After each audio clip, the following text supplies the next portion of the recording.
The massive bridge of the U.S. RAF stretched out before Commander James Mitchell like a cathedral of war. He stood with his hands clasped behind his back, watching as his crew worked at their stations. The ship was humanity's greatest achievement, and its best-kept secret. "Status report," Mitchell called out, his voice steady despite the weight of the moment. "All systems are green, Commander," replied Officer Tom Baker from his console. "The quantum drives are running at full power, and weapon systems are ready." Mitchell nodded, allowing himself a small smile. After 5 years of secret construction beneath the red sands of Mars, the RAF was finally ready. The ship was huge, 3 miles long and built with technology that the alien Concordat thought humans were too primitive to understand. Through the bridge's massive windows, Mitchell could see Mars slowly rotating below. The red planet had been their shelter, hiding their work from the Concordat's watching eyes. The aliens had ruled Earth and its colonies for 200 years, treating humans like workers and slaves.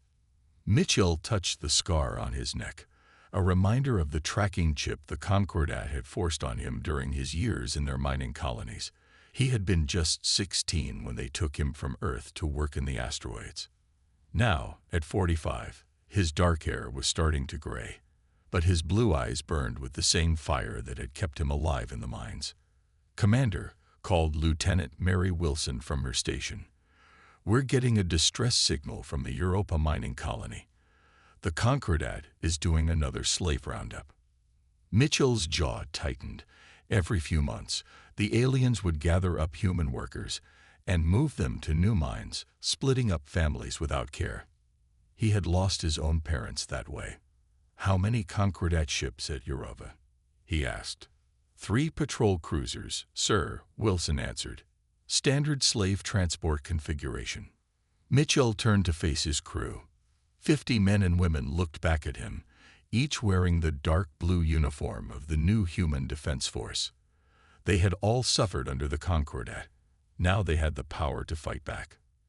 "Send a message to Control," Mitchell ordered. "The Wrath is launching ahead of schedule. Our people on Europa need us." The bridge came alive with activity. Warning lights flashed as the massive ship's engines powered up. Deep inside the vessel, new quantum reactors hummed to life. Technology that the Concordat thought was impossible for humans to create. "They're going to see us coming, sir," said Baker. "The Concordat has sensor stations all through the solar system." Mitchell smiled again, but there was no warmth in it. "Let them see us. It's time they learned what humanity can do." The Wrath's engines flared to life, pushing the massive ship out of its hiding place in the Martian canyon. As they rose into space, Mitchell thought about all the years of planning that had led to this moment. The secret meetings in underground bunkers, the hidden factories building parts, the thousands of humans who had worked to create this weapon of liberation. "Concordat sensors have spotted us," Wilson reported. "They're broadcasting demands for our identification." "Put it on speaker," Mitchell said. A harsh alien voice filled the bridge. "Unknown vessel, you are in violation of Concordat law. Human-made ships of this size are forbidden. Power down immediately or face destruction." Mitchell pressed a button on his chair. "This is Commander James Mitchell of the U.S. RAF. For 2 centuries, you have enslaved humanity. You have worked us to death in your minds. You have torn apart our families. You thought we were primitive. You thought we were weak." He paused, looking at his crew's determined faces. "You were wrong." "Multiple Concordat warships detected," Baker called out. "They're moving to intercept." "Calculate jump to Europa," Mitchell ordered. "Prepare all weapons. Today, we show the galaxy that humanity will no longer bow to tyrants." The quantum drives spun up, creating a field of blue energy around the massive ship. The Wrath was about to make its first fight for freedom. As the ship prepared to jump, Mitchell thought of all the humans suffering in mines and labor camps across the galaxy. Soon, they would be free.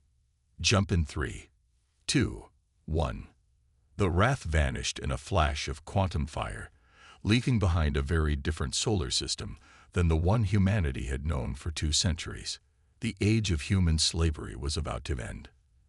The age of human vengeance was about to begin. The U.S. RAF burst out of quantum space near Europa, its massive hull gleaming in the dim sunlight. Lieutenant Emily Roberts watched her sensor screens as 3 Concordat slave ships came into view. They looked like giant black beetles against Europa's icy surface. Multiple life signs in the slave ships, she reported, her fingers flying over the controls. I count at least 2,000 humans being held in their cargo bays. Commander Mitchell stood from his chair. Send a message to the Concordat ships. Tell them to release their prisoners, or we'll take them by force. The bridge was quiet except for the soft beeping of computers. Everyone knew this would be their first real fight. The RAF was untested in battle, but they had no choice. Their people needed them. They're responding, said Officer Tom Baker. Audio only. A harsh alien voice filled the bridge. Human vessel, your demand is rejected. These workers are Concordat property. Leave now or be destroyed. Property. Mitchell's voice was cold. Lieutenant Roberts, show them what we think of that. Emily smiled and pressed a button. The RAF's new quantum weapons powered up, something she had helped design in secret. The Concordat thought their shields were perfect, but Emily had found their weakness. Their shield technology couldn't stop quantum-based attacks because they didn't think humans could build such weapons. Target their engines only, Mitchell ordered. We don't want to hurt the prisoners. The RAF's main gun fired. A beam of blue-white energy cut through space. The first Concordat ship's shields flickered and died. The beam sliced through its engines, leaving the ship dead in space. How? The alien voice was back, now filled with fear. Human weapons cannot penetrate our shields. Guess you don't know humans as well as you thought, Emily said quietly. The other 2 Concordat ships turned to fight. They fired their best weapons at the RAF, but the human ship's shields held strong. Green energy blasts splashed harmlessly against the quantum barriers. Their weapons are having no effect, Baker reported, excitement in his voice. Our shields are holding at 100%. Mitchell nodded. Lieutenant Roberts, disable the other ships. Let's show them what humanity has learned while they weren't watching. Emily fired 2 more shots. Each one hit perfectly, cutting through the alien ship's engines. In less than 5 minutes, all 3 Concordat slave ships floated helpless in space. Send in the boarding teams, Mitchell ordered. Get our people out of there. Teams of human soldiers, wearing new powered armor, cut their way into the Concordat ships. The alien crews tried to fight back, but they weren't ready for humans with advanced technology. Within an hour, all the prisoners were being moved to the RAF's massive holding bays. Emily left her station to help with the refugees. In the main bay, she found families hugging each other, crying with joy. Many of them had been slaves for years. Some were wearing the dirty clothes of mine workers. Others had the thin uniforms of factory laborers. A small girl ran up to Emily. "Are you really humans?"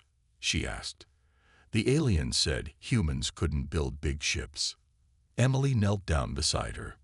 "We can build anything we want to," she said, "and we're here to set everyone free."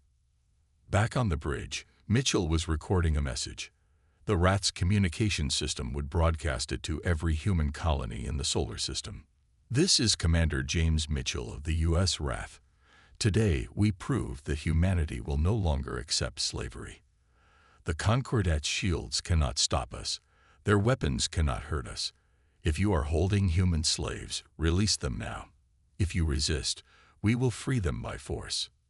He paused, then added, "To all humans in the colonies, your time of freedom is coming. The Wrath is just the first ship. More are being built. Rise up. Fight back. We will find you. We will free you." As the message went out, Emily returned to the bridge. Her sensors were picking up more Concordat ships heading their way. 6 warships approaching from Mars, she reported. "Looks like they're bringing their heavy weapons this time." Mitchell smiled. "Good. It's time to show them what else this ship can do. Alert all crew. Prepare for battle stations. The real fight is about to begin. The Wrath turned to face the incoming ships, its quantum drives humming with power. The first battle had been won, but the war for human freedom was just starting. And aboard the Wrath, a crew of former slaves prepared to show the galaxy that humanity's chains were finally broken. Robert Thompson wiped sweat from his forehead as he worked in the dark tunnels of Europa Prime's largest ice mine. The Concordat guards had doubled their patrols since news of the U.S. Wrath's attacks had reached them. But that news had brought something else to the mines. Hope. "Did you hear?" whispered Bill, the miner next to him. "The Wrath freed 3 more colonies this week. They say no Concordat ship can stop it." Robert nodded slowly, pretending to focus on his mining laser. He knew more than he let on. For the past month, he had been secretly organizing workers, preparing them for the moment the Wrath would reach Europa Prime. A loud alarm suddenly rang through the tunnels. All workers, return to holding areas immediately. A harsh alien voice commanded over the speakers. "This is not a drill." Robert smiled. The timing was perfect. "Now," he said quietly into his hidden radio. All through the mining tunnels, hundreds of workers stopped what they were doing. Instead of heading to the holding areas, they turned toward the weapon lockers they had slowly broken into over the past weeks. Above the mine, the U.S. Wrath appeared in a flash of blue light. Commander Mitchell's voice boomed across all channels. "Concordat forces of Europa Prime. Your mining operation is now under human control. Surrender or be destroyed." Inside the tunnels, Robert led the charge. Workers pulled hidden weapons from behind loose rocks and undermining equipment. The Concordat guards, expecting scared slaves, found themselves facing an army. "For Earth," Robert shouted, leading a group of miners toward the main control room. The aliens had always thought humans were too broken to fight back. They were wrong. On the Wrath's bridge, Lieutenant Emily Roberts tracked the fighting below.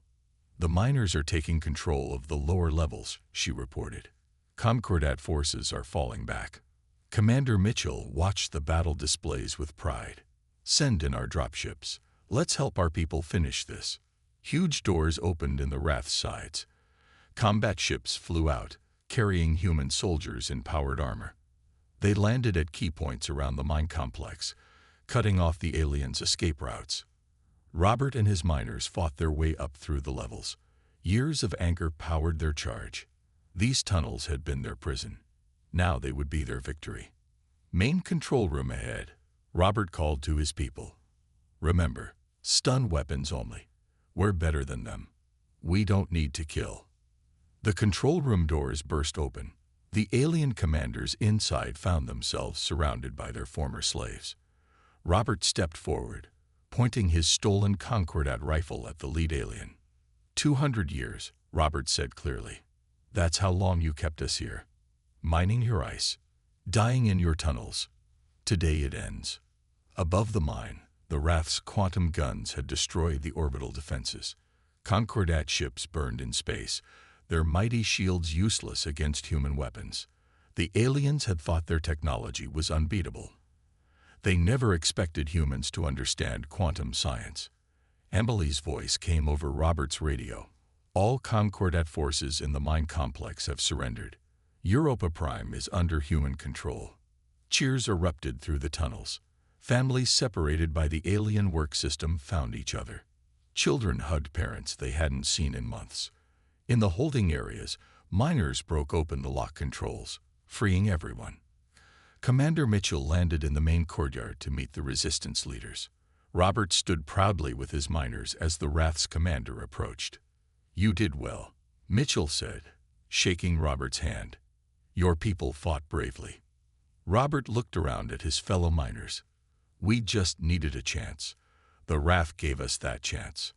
And we'll give that same chance to every human colony," Mitchell promised. "The Concordat thought keeping us separated would make us weak. Instead, it made us learn to fight back everywhere." News of Europa Prime's liberation spread quickly. On dozens of colonies, humans began to rise up. The Concordat's control was breaking. Every freed colony joined the fight, sending ships and soldiers to help the Wrath. In the mine's control room, Robert watched on the screens as more human ships arrived. The Wrath had started something that couldn't be stopped. Humanity wasn't just fighting back, they were winning. "What's our next target?" Robert asked Mitchell. The commander smiled. "How would you like to help us free Mars? I hear they need some experienced miners to lead their resistance." Robert gripped his rifle tighter. The war wasn't over, but for the first time in 2 centuries, humanity was no longer fighting for survival.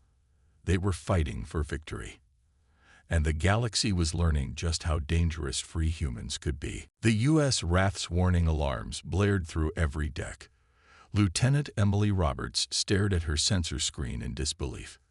"Commander," she called out, 50 Concordat warships just appeared near Saturn. "They're heading straight for us." Commander Mitchell walked to her station and looked at the display. The enemy fleet was massive, bigger than anything they'd faced before. At its center was a huge black ship, almost as large as the Wrath.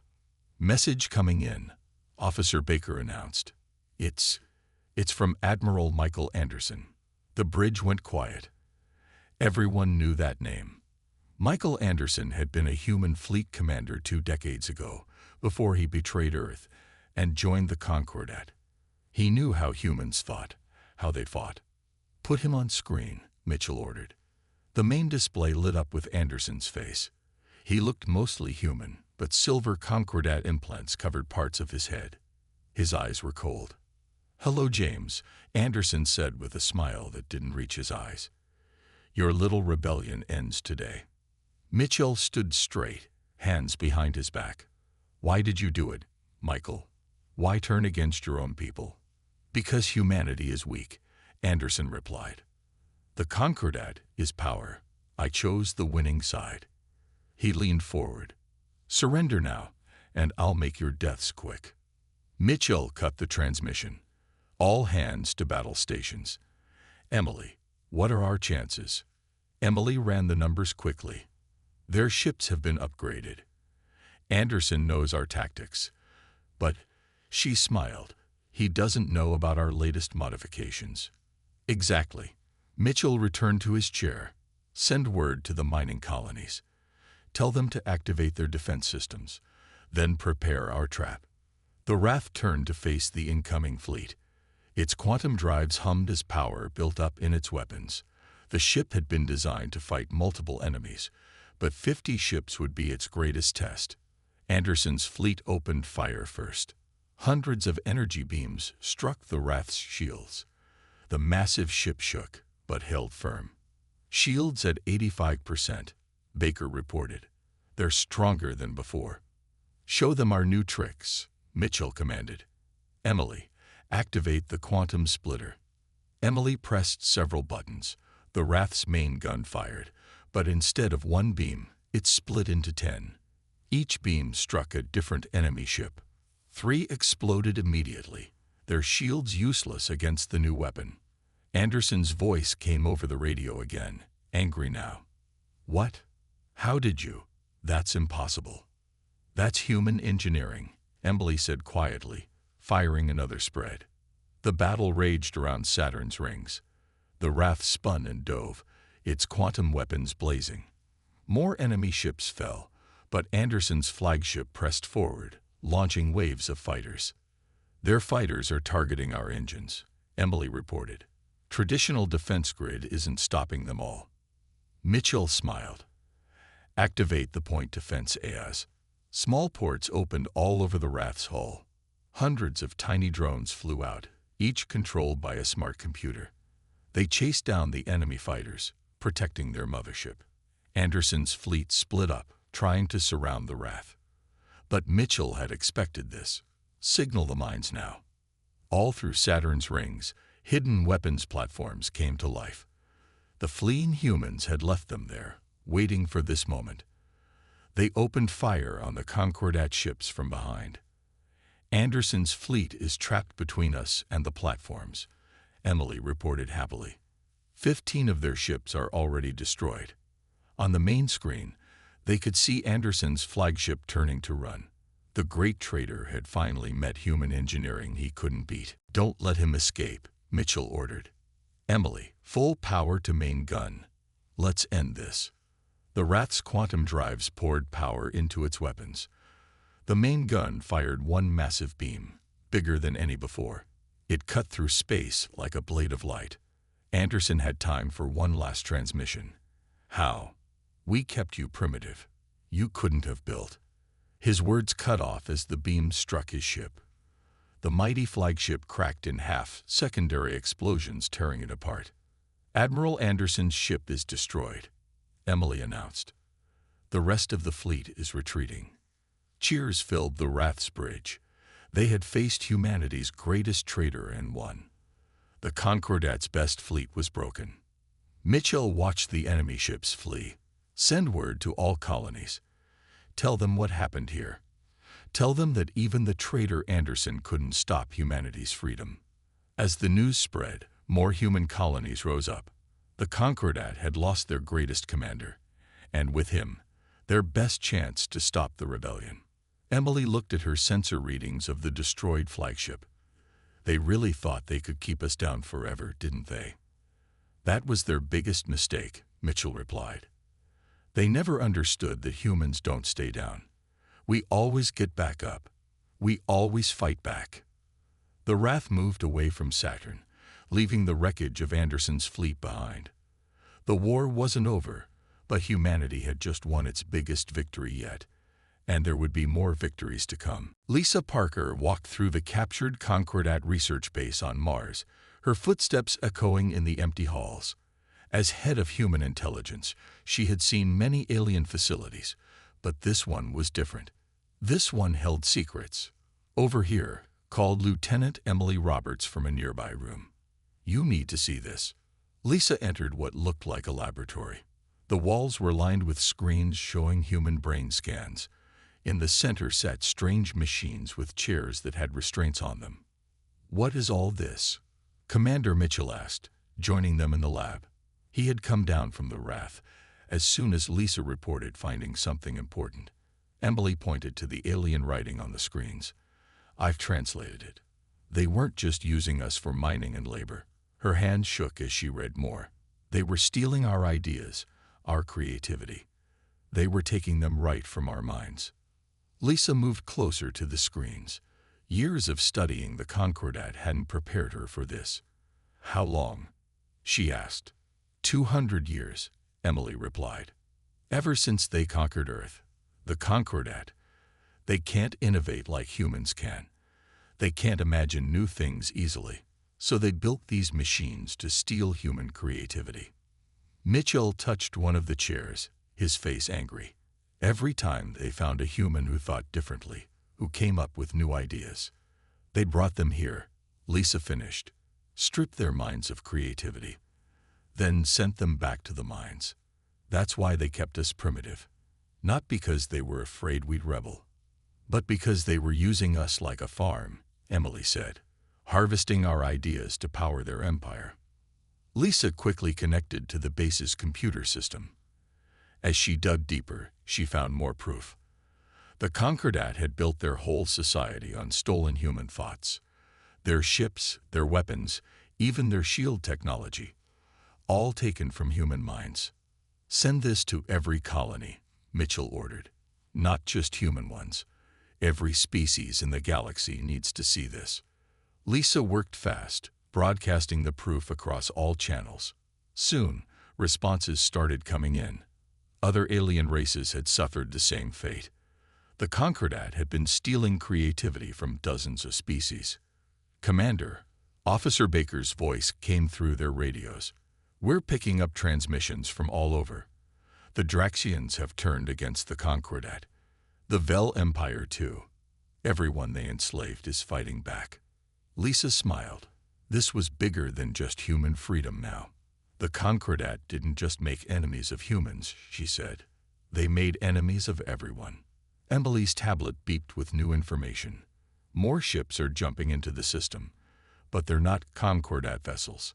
She looked up, surprised. "They're from other enslaved races. They want to join us." Mitchell walked to the center of the lab. Tell them we accept. It's time to form a real alliance, not one built on slavery and theft, but on freedom and cooperation. Over the next few hours, ships from a dozen different species arrived. Each had broken free from Concordat control after seeing the truth. The U.S. RAF was no longer alone in its fight. Lisa met with representatives from each race aboard the RAF. They gathered in the ship's large meeting room, each telling similar stories of creativity stolen, minds violated, and people enslaved. The Concordat thought they could keep us divided. Lisa told them. They thought if they took our ideas, they'd take our strength. But they were wrong. Our strength isn't just in our ideas, it's in our unity. A tall Draxian stood up. My people will fight with yours. The Concordat must fall. Others joined in, pledging their forces to the cause. What had started as humanity's rebellion was becoming a galaxy-wide revolution. Back in the captured lab, Emily and Lisa worked to free the last pieces of stolen knowledge. They found ways to reverse what the Concordat had done, to return stolen creativity to its rightful owners. The Concordat's capital world is heavily defended, Mitchell said, looking at the new fleet gathering around Mars. But they've never faced anything like this before. Lisa nodded, watching ships from different species form up alongside the RAF. They wanted our creativity, she said. Now they'll see what we can really create when we work together. The combined fleet prepared to jump. The next battle would be the biggest yet. But now, humanity wasn't just fighting for their own freedom. They were fighting to free the galaxy. And this time, they weren't fighting alone. The combined fleet of human and alien ships dropped out of quantum space near the Concordat's home world. The U.S. RAF led the way, its massive hull dwarfing most other ships. Technical Officer David Wilson stood at his station on the bridge, watching as thousands of ships formed up behind them. Concordat Defense Fleet ahead, Lieutenant Emily Roberts announced. I count over 300 warships. They've activated their planetary shield, too. Commander Mitchell nodded slowly. They had expected this. The Concordat capital world, Primax, was their most protected stronghold.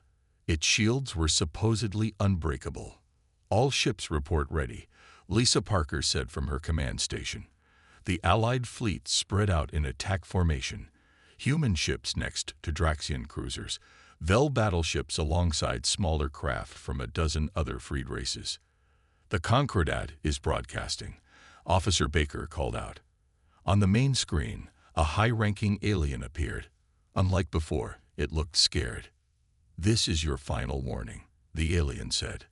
Leave now or be destroyed. You cannot breach our defenses. You cannot. Mitchell cut the transmission. All ships, battle positions. Today we end this. The fight began instantly. Space lit up with weapons fire from both sides. The Allied fleet attacked in waves, just as they had planned. But the Concordat's defense grid was strong. Very strong. We're losing ships, Emily reported as another Draxian cruiser exploded. Their defensive fire is too heavy. We can't get close enough to the planetary shield. David watched his screens carefully. For weeks, he had been studying the Concordat's quantum shield technology, the same technology they had stolen from human minds. There was something about it, something he had noticed. Commander, he said suddenly, I have an idea, but it's dangerous. Mitchell turned to him. Explain. The Concordat's shields work on quantum principles they stole from us, David said quickly. But they never fully understood the science. If we overload our quantum drives and create a resonance cascade, we could cause their entire defense grid to collapse, Emily finished, catching on. But that would mean sacrificing the RAF, David nodded. We have to push our drives beyond safe limits. The feedback would destroy the ship. The bridge went quiet. The RAF was humanity's greatest achievement. But outside, more Allied ships were falling to the Concordat's defenses. Mitchell stood up. How many people would we save? Billions, Lisa answered. All the enslaved people on Primax. Everyone still held by the Concordat across the galaxy. Then we do it, Mitchell decided. Begin evacuation of non-essential crew. David, how long do you need? 20 minutes to modify the drives. Then maybe 5 minutes to build up the resonance. New explosions lit up space as more Allied ships fell. The Concordat fleet was pressing their advantage, thinking they were winning. Give the order, Mitchell told Lisa. All ships to fall back to safe distance. We're going to end this. While crews evacuated to other ships, David and Emily worked frantically on the quantum drives. They pushed them far beyond their safety limits, building up dangerous levels of energy. Drive modification complete, David reported. Beginning resonance buildup. The Wrath moved forward alone.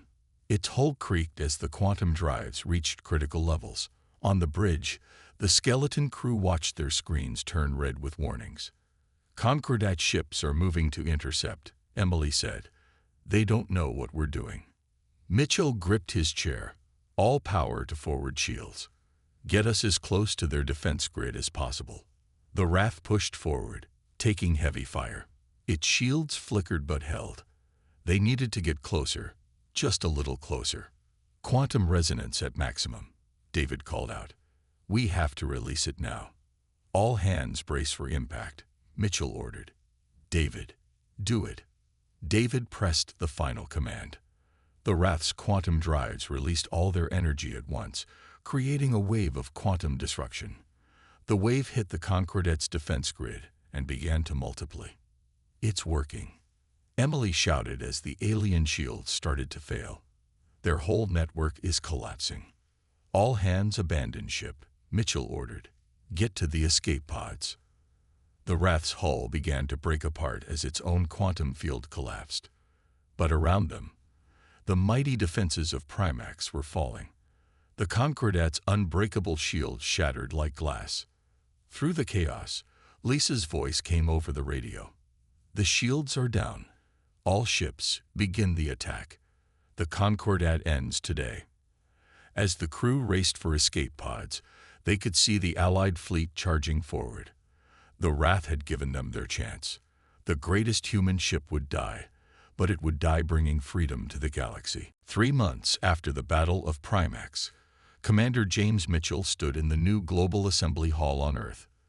The room was filled with representatives from every species that had fought against the Concordat. Through the hall's giant windows, he could see the remains of the U.S. Wrath, now turned into a memorial in orbit. The last Concordat stronghold surrendered yesterday. President Jennifer Hayes announced to the Assembly. She was Earth's new leader, chosen after the war ended. The galaxy is finally free. Mitchell looked at his crew seated nearby. Emily Roberts and David Wilson sat together, both wearing medals for their role in the final battle. Lisa Parker was there too, now serving as Earth's chief diplomat to other species. We did not choose to destroy the Concordat completely, President Hayes continued. Instead, we showed them mercy. Their people now live in peace, learning to create rather than steal. This is humanity's greatest victory, not that we won the war, but how we won it. Mitchell remembered the day they took Primax. After the Wrath's sacrifice destroyed their defenses, the Allied fleet had swept in. But instead of revenge, they had offered peace. The Concordat, seeing their stolen powers stripped away, had surrendered. The U.S. Wrath gave us our chance at freedom, Emily said quietly beside him. But what we did with that freedom mattered more. President Hayes gestured to the massive window. Look there, she said. The Wrath stands as our reminder. Not of war, but of unity. Not of revenge, but of justice. Its quantum technology, once used for battle, now powers ships that explore rather than destroy. Mitchell watched as a new ship passed by the Wrath's memorial.